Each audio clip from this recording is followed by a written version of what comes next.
Hi there, Astro friends. A new day, a new 12 days of Christmas Day. We're coming to the almost end of it. Today is Capricorn in the 12 days of Christmas. That's January 4th. Tomorrow, Aquarius, January 5th. And then the last day of Christmas, the 12th day of Christmas, and the 12th sign of the zodiac is Pisces. So, naturally, I'm recording here today on this Capricornian day, and of course, also the season of Capricorn for Aquarius.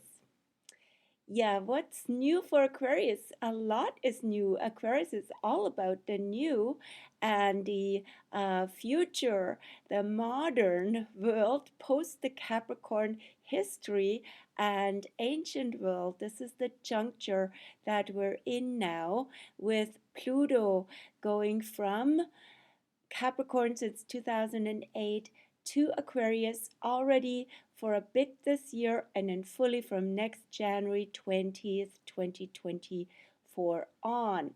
So we're literally in a juncture of eras now, and we see that in so many ways, clearly also with technology boosting and coming to whole new levels of possibilities for better or worse, right? So there's dangers with that, there's opportunities with that, there's extremes with that. With Pluto, there's power interests in all of this. With Pluto, and there is, of course, higher power in charge of all of this, in charge of the evolution, also Pluto. So if you have anything in Aquarius, that will be a big subject and theme for deepening, for transformation, for empowerment, for using that energy to contribute, which is Aquarius, distribute, share, for the highest good of all. And yes, you might be tempted by the shadow of being too detached and distant from reality or from humanity and from biology, all of that, right? So science is also Aquarius, but science has to be also based on nature, which is Taurus, doesn't it? Well, there's some transnational and transnatural movements going on and transhuman movements going on, with the notion to overcome the flaws of nature and of human nature, of biology, of our senses, to optimize it all. But again, what is this good for? Whose interest is this? We have to watch that. Now, anything you have in Aquarius, you probably already feel there's big shifts going on and you riding a wave of evolution. So as I said, this year Pluto goes briefly into Aquarius just to test the electromagnetic or otherwise waves. I saw in a Facebook thread, yeah, Aquarius is the water bearer, but it's not a water sign. Yes, always that question, right? It's not a water sign, so the understanding maybe of Aquarius in the Pisces age has been water bearer. Yes, there is this figure with a big water vessel on their shoulder or in their carrying that, right? And pouring out the water. What kind of water is this? It's the water of life. It's the connectedness of everything, but it's also the electromagnetic energy that connects us also in the universe, and that is wants to be also harnessed, of course. So many energies that are still available and can make life easier, can life and nature actually less impacted by the heavy industrial Capricornian impact. So we want to be innovative, of course, right? We want to be of the solution, not of the problem, and we want to share. We're also going beyond the Capricorn hierarchies of the old empire into more the circle and the network. Network is such an Aquarian thing, right? And yeah, so what's going on for Aquarius besides the Pluto transit? Yeah, Saturn is coming out of Aquarius actually. Saturn's been in Aquarius since 2020 and leaves Aquarius to go into Pisces on March the 7th. So this would be also for you with your Aquarian, Sun, Moon, Ascendant, anything, a good time to do an inventory, to look back what these 3 years have shown you about your place in the system itself, humanity, systems, many types of systems, medical systems, political systems, your workplace system, yeah, anything you can think of, because Aquarius is very systemic, right? And yeah, what it had shown you, and where there have been also has been a cutting back, elimination, a sorting out, a reality check. What still works for you about these Aquarian involvements? What doesn't? So much shuffling has been going on in circles, in friendships, in groups, in society, in humanity. How did you fare with that? What did you learn about these types of systems? And where you at now?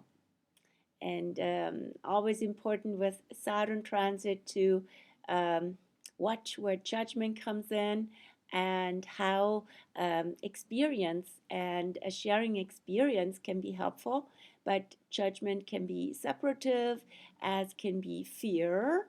Yeah, there's been lots of fear in those systems as well, and lots of separation. So what would you say at the end of this? What's the resume of that experience for you, and what could you share with others about that? Now, on a faster moving planet page, there is currently Venus in Aquarius, actually since 2 days ago. Today is the 4th, so on the 2nd of January, Venus entered Aquarius until the 26th of Aquarius. So this year, a bit shorter, right? So 3 weeks, a little bit more than 3 weeks. Venus brings lightness. Venus brings connections with people who are your like and light-spirited ones, and yeah, shifts the energy also more towards love and freedom. I said a few things about Venus in Aquarius in the weekly Astro weather that I posted yesterday. Love and freedom. Love needs to coexist with freedom. Very important for Venus in Aquarius, and maybe in general. So yeah, and then Mercury goes into Aquarius. That will be um, from February 11th on, because Mercury is still in Capricorn, still retrograde for a long time in Capricorn. Got lots of unfinished business there. And will enter Aquarius where Mercury is exalted. Mercury is the best position in the zodiac, has the best position in Aquarius, because that's where we can think more freely, more innovatively. Maybe from that Capricorn experience, we can connect dots and see more how it all works, this whole organized system, right? Systemic thinking, innovative thinking, free thinker, and all of that is Aquarius. So Mercury will be in Aquarius from February 2nd till February 11th till March the 2nd. And what else do we have? Let me just look in my notes here. Yeah, so Uranus, the planet ruling Aquarius, is currently in Taurus since 2000. 2019 until 2026, always 7 years in a sign, 84-year cycle. So Uranus in Taurus, Uranus likes Aquarius, right? It's the ruler, and it's very strongly positioned in Scorpio. For those of you who have that, because that brings light into the dark, into the shadow. And then what's with Uranus in Taurus? Uranus in Taurus is actually kind of a mismatch, but also has its important function clearly. The mismatch is Uranus is so electrical and so much about shifts and awakening and about even wake up calls and surprises. And Taurus doesn't like any of that. Taurus likes actually stability. It's the sign most associated with the earth, Mother Earth. Anything is stable and secure. And here comes Uranus, the disruptor, right? So a lot of disruption has happened in nature, in biology, on the earth, and also in economy, right? So that's a challenging combination. And as Jupiter will go into Taurus after its Aries journey early this year, Jupiter will go into Taurus on the 16th of May for a bit more than a year, till end of May 26th, I believe, 2024, and will reach Uranus eventually. I believe that's in April, or can always look that up, but yeah, early in 2024 anyway, Jupiter will reach Uranus in Taurus. So what's with that? Jupiter amplifies, magnifies, make this whole situation bigger so that we really see what's going on, we understand, and maybe we also outgrow what needs to be outgrown about it.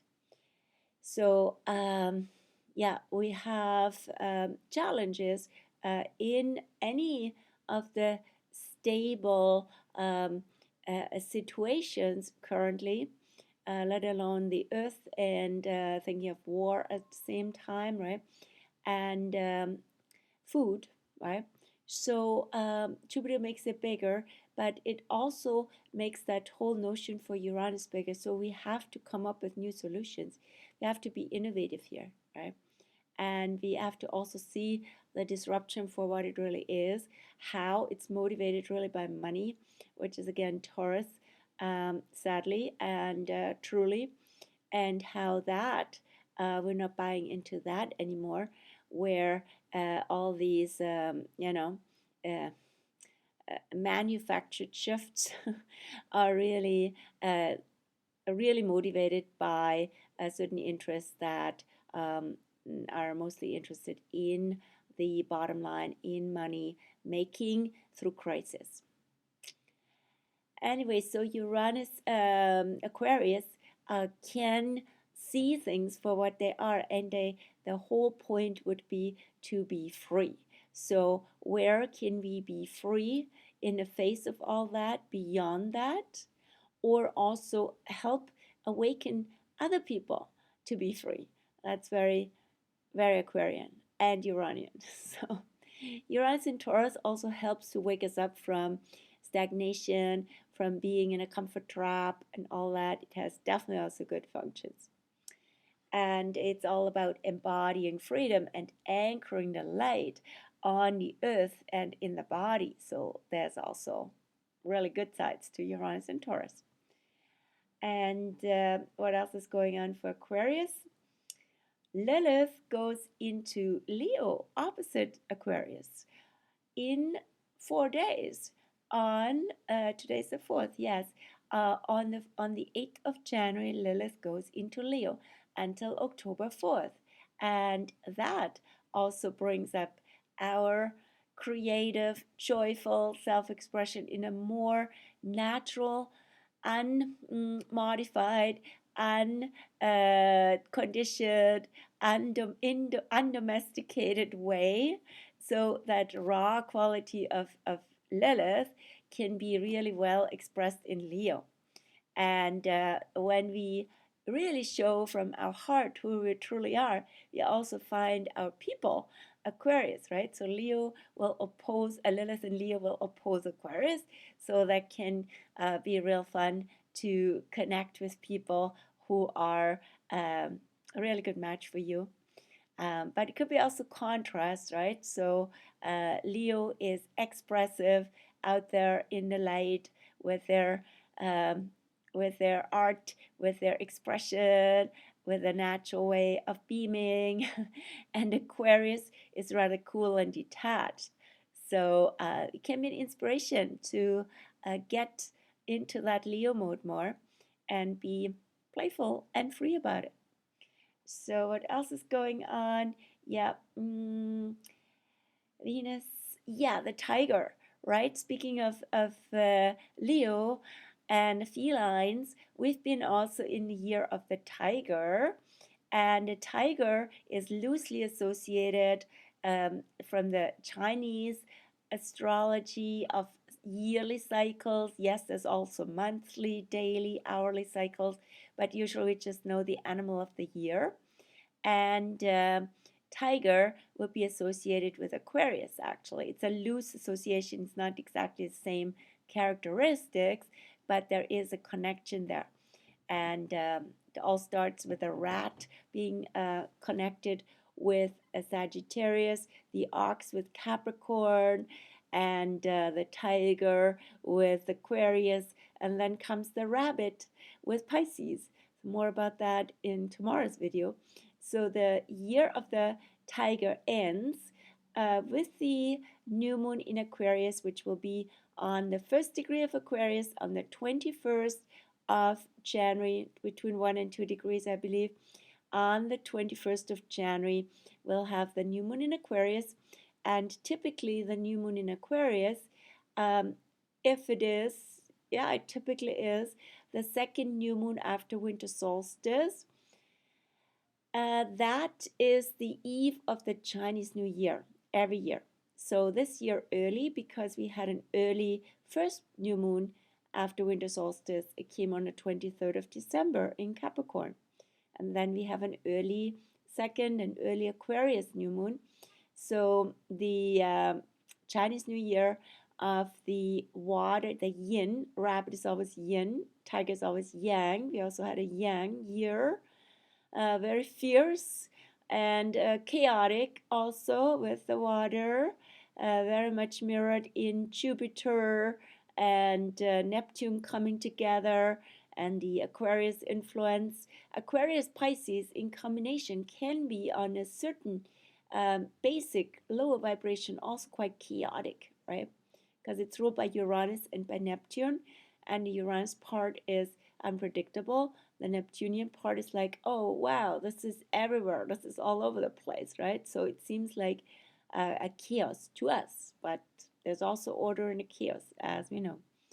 And back to the Chinese New Year. Yeah, I'll do a special blog article, I'll write that, and that's always fun. And there'll be also Chinese New Year parlor to be announced, probably in the week right after the Chinese New Year, when it just, no, could be before, because we might also consider some feng shui here. Let's see. Okay, to be announced. And so we'll have the water rabbit, rabbit always yin, and we have typically two years in one element, right? Starts with yang, then with yin. So these are the water years, and rabbit even associated with Pisces. So it seems to be more a chill, more relaxed year, a Chinese year wise. But at the same time, we have Pluto entering Aquarius. That's a shift. Saturn entering Pisces. That's a shift. The nodes are shifting. So there's a lot of unsettled, or it's like really a shifting energy here, and a lot of new beginnings, in fact. Also with Jupiter entering, or having entered now fully Aries, going through till May the 10th. And that is a big impulse for new uh, stepping forward bravely and trustingly into the new. without having the full-on plan. And that's okay with Aquarius. Aquarius is beyond Capricorn, and Aquarius is on good terms with Aries. They both share notions of autonomy, freedom, and freshness, right? So yeah, so if you have something in Aquarius, Jupiter in Aries currently really helps you with getting going with something new. And what else is going on? Jupiter. Yep, that's about it. That's about it for Aquarius here today. And I'll see you again. You see me again tomorrow for Pisces. Of course, you can check in anytime after these days because hopefully these outlook gifts for the signs of the zodiac they last a bit and get you going into the new year. Take care. Bye.